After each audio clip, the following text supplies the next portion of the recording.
Kes te olete ja mida te õpetate? Olen Kersti Veskimets, õpetan bioloogiat Tallinna Reaalkoolis ja põhiliselt gümnaasiumis.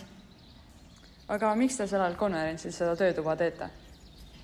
Tahaksin tutvustada sellist mõnusat ettevõtmist, millega saaks sisustada ühel gümnaasiumi õpilaste klassil pool päeva ilusal kevadisel ajal, kus saab mitte ainult loomadega tutvuda ja nende ohustatust uurida, vaid ka uurida, mis on vääriselupaik, sest et loomaaed asub Veskimetsas, mille mets on väga liigirikas nii taimede poolest kui ka linnulaulu poolest, eriti kevadel.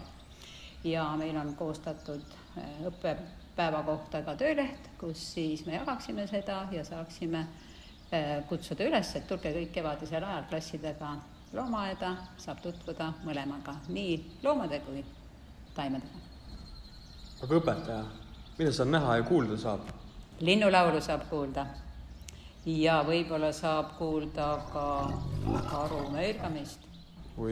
Aga igal juhul saab kuulda, kuidas lendkoerad sabistavad seal troopilises vihmametsas.